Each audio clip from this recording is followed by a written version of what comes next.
Hey guys, Jack here, and today I wanted to talk you through some of the newest and coolest changes that are occurring right now in the Battlefield 4 CTE client. It's some actual legit stuff that a large majority of the Battlefield community have been asking for. All of these small changes add up to make a big difference to the player experience. In terms of on-screen information, in terms of bringing those levels of frustration down, and in terms of I feel like I was cheated and wasn't to blame for my own death just then down to a minimum. Keep in mind though, CTE is a test environment, it does exactly what it says on the tin. Some of this stuff may be changed, some of it might never actually make it into the vanilla game, so none of this is set in stone and it's all subject to change. First up, we're going to take a look at the new medic triage system. I believe the idea for this was first put forward by a guy called Wiru back in Battlefield 3, but they've actually got it in the CTE now. If you're a medic and you're carrying defibs and there are revivable teammates around you, you're now going to see this symbol. It's the normal defib icon, but surrounding it is a timer graphic. And this is great, it shows you how long you've got left to revive a certain teammate, allowing you to prioritise revives and figure out if it's worth going for that guy that's 50 feet away or not. Is it worth the risk and reward? I love that sort of stuff. Now what I don't like is that imagine a lot of these building up at once, like on Operation Locker, for example. There's going to be too much stuff on the screen. I think that these could be a bit smaller and thinner in my opinion, but it's good to see that already the DICE LA developers are working on this, and it's one of their new initiatives to declutter the HUD in general. Great success. The next change comes to the Obliteration game mode. You can no longer see an infantry bomb carrier constantly on your HUD. If an enemy infantry player has the bomb, they're going to appear for 10 seconds and then disappear for 5. However, if they get into a vehicle, they're constantly visible to the other team. I feel like this only slightly fixes the problem with Obliteration though. 10 seconds is plenty of time to see exactly where an enemy player is headed. Plus the way Obliteration works in CTE, you've got to blow up each MCOM station in order, so it's kind of obvious which MCOM station they're headed to. There's no tension or tactics here, it's just a grind fest until one team gets through an arms. Me personally, I don't even bother picking the bomb up anymore, it's just a death sentence. I think a much better solution would be to ping the last known location of the bomber on your HUD every 10 seconds instead, and perhaps if a player physically spots an enemy bomb carrier with the spot function, the bomb carrier is then on the HUD until the spot naturally wears off. The way it is at the moment, just giving the whole enemy team all of the information doesn't work very well in my head. I also don't like that you've got to arm the MCOMs in order. As I said earlier, you're always going to know by a process of elimination exactly where the bomb's going to, which just creates this schoolyard football match thing where everyone just follows the ball. Up next, some jet changes for you budding young pilots. They've added a crosshair to the third person camera. The reasoning behind it is a lot of players just use a Sharpie dot on their monitor or something as a crosshair to cheat. Them adding a crosshair levels the playing field a little bit, but it does make it easier for experienced jet pilots who didn't cheat beforehand to take out targets, if that makes any sense. And there's also a nice drop shadow on there too, so you can even see it when you're staring into the sun.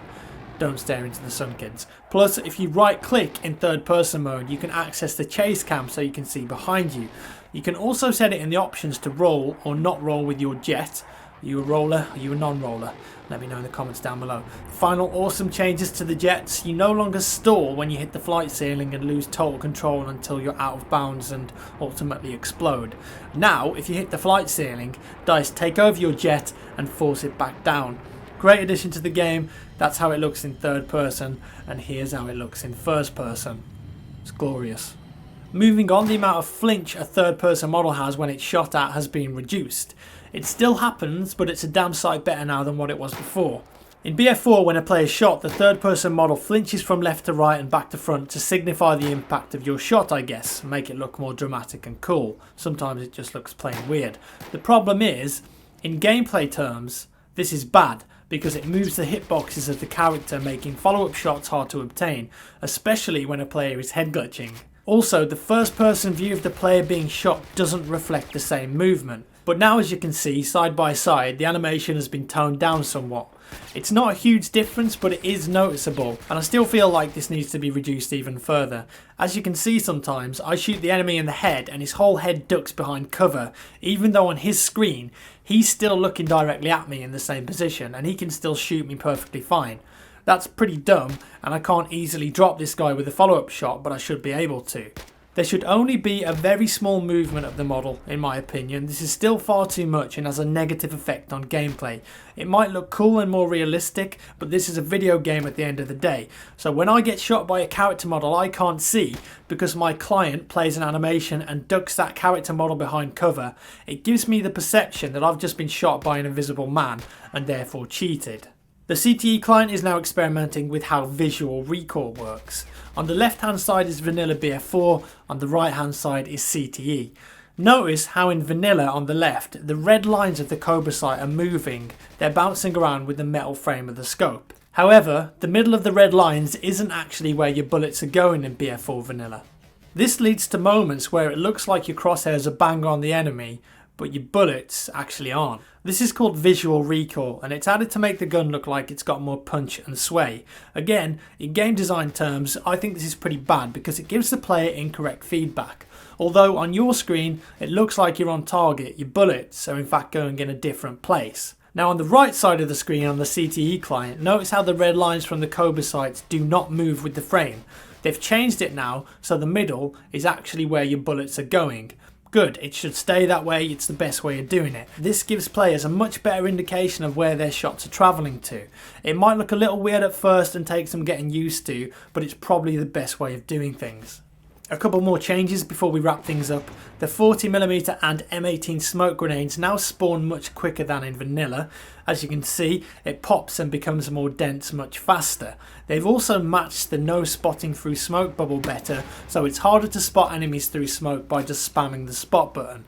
You've got to be much closer to them now. This means that smoke may actually become a much more viable tactical option in gameplay, especially on 5v5 game modes. In terms of Commander mode, they've made Commander default turned off in Rush. This is the best news since sliced bread was invented. Commander mode seriously broke Rush, mainly because of the UAV scan. It's default off now though, so an unofficial server will have to manually turn it on for it to be used. I don't think there's going to be many of them. Rush is also getting a lot of attention in CTE at the moment. They're making some big changes to the maps, adding cover, removing and adding vehicles, making certain areas off limits, changing the position of certain MCOMs. It's actually quite nice to play Siege of Shanghai and attack the first set of bases without being destroyed by 10 people camping on the roof with spawn beacons. Russian BF4 is actually starting to be fun. So if you've got the CTE client, I implore you to play it, go and test this stuff out, and I'd recommend checking out some of the new map designs and changes. And finally, they've increased the gunship cooldown for Commander to 60 seconds. GG. And that's all for today, folks. Fingers crossed, but it looks like the guys at DICE LA are putting in some serious work here. They've added more requested features, improvements and changes to Battlefield 4 in the last 7 weeks than we've had in 9 months since the game was released. That kind of support and community interaction ideally should have been around when BF4 was launched, perhaps even before the game came out, but at the very least we are getting it now. For some people, I think it's too late and they've moved on from the game. They feel like they were sold a broken product. But for the players who still love BF4 like myself and play it regularly, this sort of stuff is great news. Hopefully, if Dragon's Teeth launches next month, it'll come with a big patch too, and a lot of these positive CTE features will make it into the vanilla game and everyone can experience them. We'll see. Finishing up, a word from my sponsors. I'd like to direct your attention to my G2A game store. The link is g2a.com/r/jackfrags on the screen now and in the description down below. They've got a weekly sale on at the moment, some great deals on there, plus pre-orders too. Go check it out for some cheap games. Also, YouTube are adding support for 60 FPS videos soon, and that's freaking amazing. Thanks very much for watching, guys. I appreciate your viewership and support as always. Leave a rating and a comment. I'll see you in the next one.